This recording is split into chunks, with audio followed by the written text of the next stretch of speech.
आप सभी का मंगल हो। ये दूसरी कड़ी है रुद्राक्ष के वीडियो वाली में। पहली में जो था, अब ये है आपका अलग अलग मुखदार का एक एट ए ग्लांस वर्णन, ताकि आपको समझ में आ जाए। जैसे एक मुखी मैंने पहले बताया ना, इंडोनेशिया का मिलता है, तो अपने को ये पहन लीजिए। अगर आपको क्या कहते हैं, इसका दूसरा दो सूर्य को डिनोट करता है, सूर्य से संचालित है, तो फिर आप क्या कहते हैं 12 मुखी भी आप इस तरह के गोल में आते हैं 12 मुखी, ठीक है ना, ऐसे पहन सकते हैं आप ये, ठीक है। दोनों को भी एक साथ पहना जा सकता है, इसमें भी कोई शक नहीं। ये तो हो गया आपका एक मुखी का, ठीक है। पहनने के लिए आप कोई भी चीज आप गौर कर लीजिए, माला ही पहन सकते सब कुछ, लेकिन यहाँ मुखदार की बात हो रही है। एक मुखी खासियत एक और भी है कि इसको आप घर में रख के डेली अपनी पूजा करते हैं, पूजा में रख के इसकी अलग से पूजा करते। भाई आपने पहन लिया अलग से और पूजा कर लिया, तो मैं तो कई बार क्या बताता हूँ कि 12 मुखी को तो पहनिए, ठीक है ना, और एक मुखी की क्या कहते हैं आप पूजा घर में रख के पूजा करिए। मतलब दोनों पहन सकते हैं, दोनों में से एक भी पहन सकते हैं, लेकिन किसी को बहुत ज्यादा अच्छा लगे और समझ में आती तो बात दोनों सूर्य के हैं।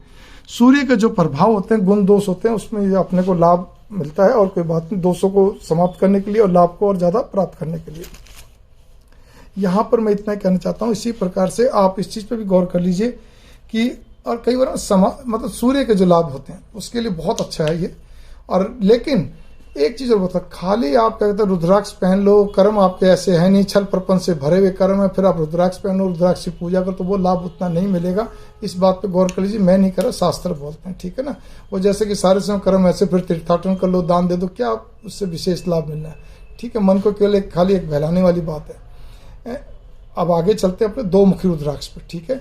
दो मुखी रुद्राक्ष जो होता है चंद्र का प्रतीक है। चंद्र के जितने भी लाभ होते हैं, गुण अवगुणों को शांत करता है, चंद्र के लाभ को हमारे को और बढ़ाता है। इस चीज पे भी आप गौर कर लीजिए। फिर आता है आपका 3 मुखी रुद्राक्ष। 3 मुखी रुद्राक्ष भी क्या कहते हैं, जो कि कहते हैं मंगल द्वारा, मंगल ग्रह का द्योतक है और मंगल के दोषों को समाप्त करने में सहायक होता है। ये जितने भी होते हैं रुद्राक्ष सहायक होते हैं, ठीक है ना। इसी प्रकार से लाभ को बढ़ाने में भी अच्छा सहायक होता है। इस बात पे आप गौर कर लीजिए।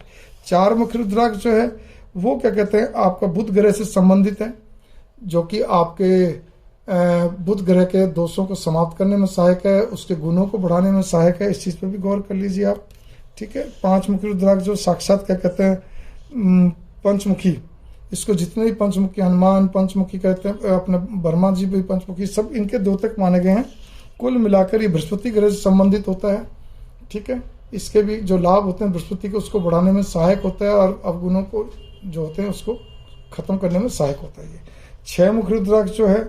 इसमें क्या कहते हैं, सबसे बड़ी चीज यहां पर ये आती है, ये शुक्र ग्रह से संबंधित होता है। 6 मुखी रुद्राक्ष शुक्र ग्रह के गुण दोष में हमें लाभ मिलता है, दोष को समाप्त करने में सहायक है, और जो गुण है उसको बढ़ाने में सहायक होता है। इस चीज पे गौर कर लीजिए।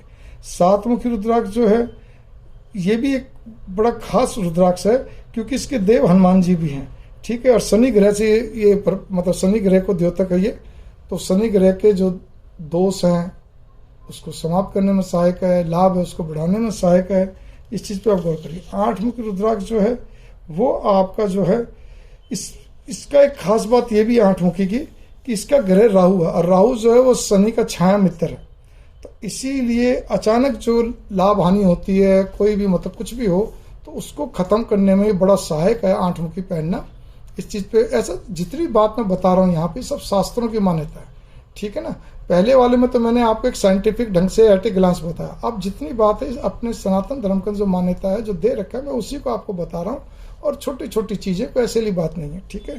तो 8 मुखी क्या कहते हैं, राहु से संबंधित है, राहु के कष्टों को दूर करने में सहायक है और लाभ बढ़ाने में सहायक है, इसमें कोई शक नहीं है। इसी प्रकार से आप 9 मुखी आ जाइए। 9 मुखी रुद्राक्ष को जो है ना, भैरव और क्या कहते हैं काल भैरव और यमराज का, मतलब यम भी काल, दोनों कालों का एक मतलब द्योतक माना जाता है। तो इसीलिए 9 मुखी पहनने का मतलब बहुत अपने आप में एक पावरफुल चीज बन जाती है। और सबसे बड़ी तो नवग्रह बाधाओं को शांत करने में भी अच्छा रहता है, बढ़िया रहता है। इसका ग्रह केतु है। केतु हमेशा अप्रत्याशित क्या कहते हैं, कोई भी हमारे को रिजल्ट देता है, तो उसको उसको समाप्त करने में सहायक और उसके अच्छे गुणों को बढ़ाने में सहायक होता है 9 मुखी। अब आ जाइए 10 मुखी।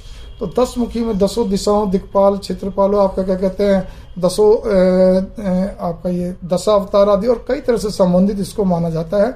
इसका कोई नवग्रह संबंध, इसका कोई विशेष, ये सभी ग्रहों को कंट्रोल करता है कहने का, इसलिए कोई विशेष ग्रह संबंधित नहीं है इसको पहनने का।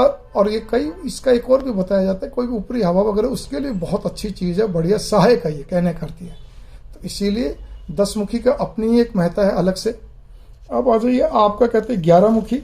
11 मुखी जो है रुद्राक्ष, इसकी खासियत यह है कि यह जो है ये आपको बहुत अत्यधिक, इसको शास्त्रों में 11 मुखी रुद्राक्ष का वही फल मिलता है, शास्त्रों में बताया गया, जो चंद्र ग्रहण के समय हम दान देते हैं उसका फल मिलता है।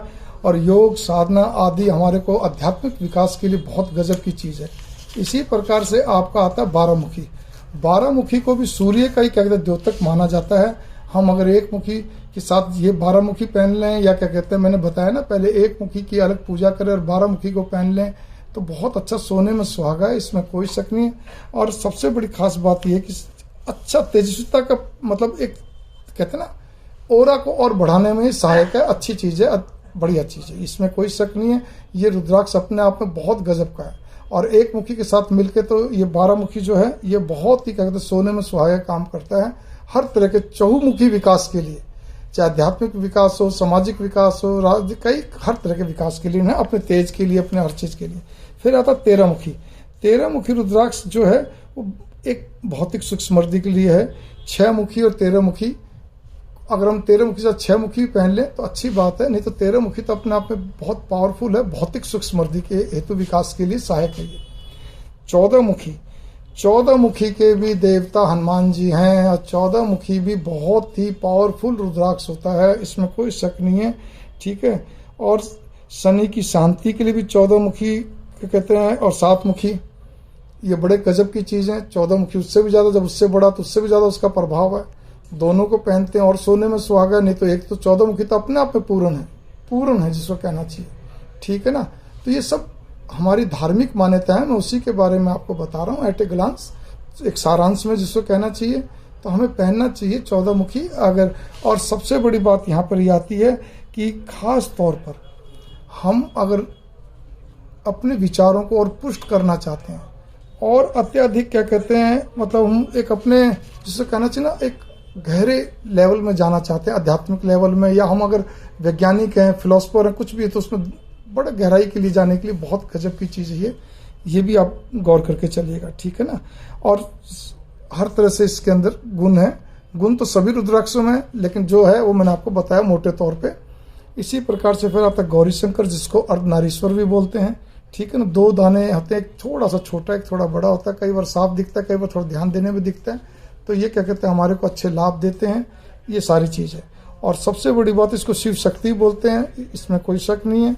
और एक चीज़ ये भी रहती है कि अर्धनारीश्वर की भी कहते हैं पूजा भी होती है अपने मंदिर में रखकर, और क्या कहते हैं साथ में आपका पहना भी जा सकता है, ठीक है।